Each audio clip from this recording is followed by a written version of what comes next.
In 1974, a soldier emerged from the jungle, still fighting a war that ended 29 years ago. This is the most unbelievable story in military history. Imagine waking up every single day for 29 years, hiding in a jungle, fighting a war, only to find out it ended before you even started. No phone, no news, no contact with the outside world. Just you, your rifle, and an order you refuse to break. That's exactly what happened to Hiroo Onoda. And today, we're going to tell his full story. From the jungles of the Philippines to his return to a world he no longer recognized. Part 1. Who was Hiroo Onoda? Born in 1922 in a small Japanese village, Hiroo Onoda grew up in a culture where loyalty and honor were everything. Quitting was not just frowned upon, it was shameful. From a young age, he was taught that a true soldier never surrenders. Never. Under any circumstances. That belief would go on to define his entire life in ways nobody could have predicted. In 1942, he joined the Japanese Imperial Army. He was sharp, disciplined, and dedicated. His superiors noticed. In 1944, he was sent to a special guerrilla warfare school where he was trained in survival tactics, intelligence gathering, and psychological warfare. He was being groomed for a very specific kind of mission, one where he would be completely alone, deep behind enemy lines with no support and no way out. In December 1944, 22-year-old Hiroo Onoda was sent to the small Philippine island of Lubang. His orders came directly from his commanding officer, Major Yoshimi Taniguchi. The orders were crystal clear. He was to conduct guerrilla warfare on the island. He was to disrupt enemy operations. And under absolutely no circumstances was he ever to surrender or take his own life. Those orders were not a suggestion. They were a command, and Onoda intended to follow them until his dying breath. What nobody told him, what nobody could have predicted, was just how long that would take. On August 6, 1945, the United States dropped an atomic bomb on Hiroshima. 3 days later, a second bomb fell on Nagasaki. On September 2, 1945, Japan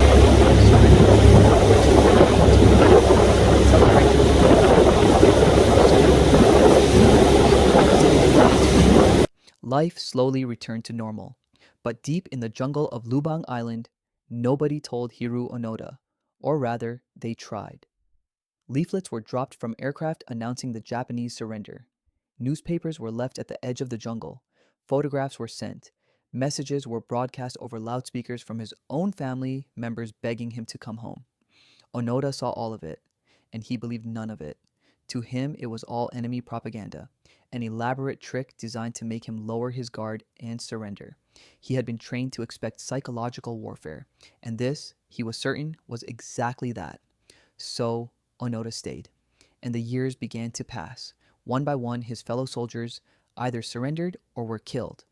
By the 1950s, Onoda was almost completely alone. He built shelters deep in the jungle. He hunted for food, stealing rice and bananas from local farms when he had to.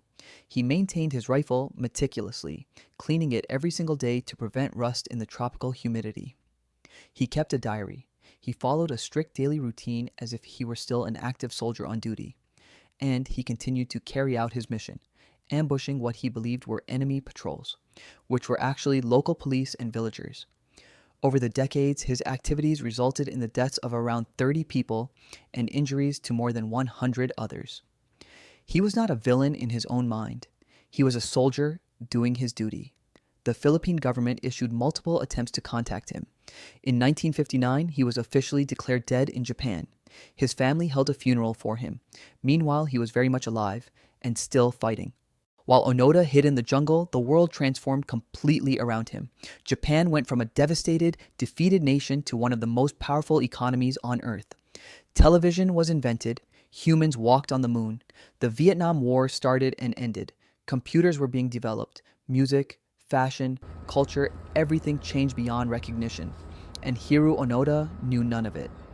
To him, it was still 1945. The war was still going.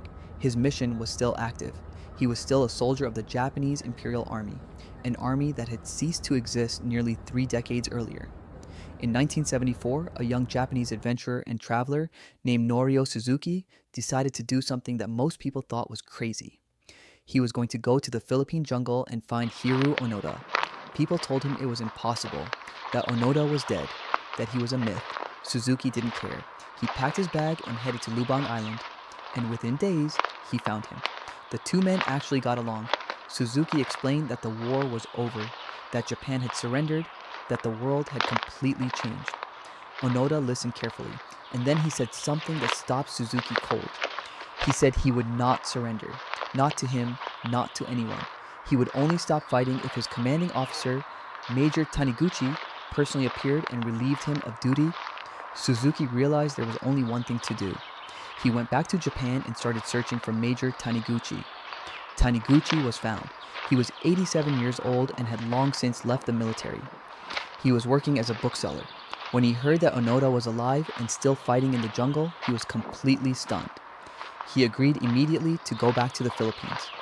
On March 9, 1974, Major Taniguchi walked into the jungle of Lubang Island. He found Hiroo Onoda exactly where Suzuki said he would be. He stood before him in full uniform, and he read the order officially. The war was over. Onoda's mission was complete. He was relieved of duty. Onoda stood in silence for a long moment. Then he did something he had not done in 29 years. He put down his rifle. Hiroo Onoda walked out of the jungle on March 9th, 1974. He was 52 years old. He was still carrying his rifle, 500 rounds of ammunition, several hand grenades, and his military sword, all in perfect working condition.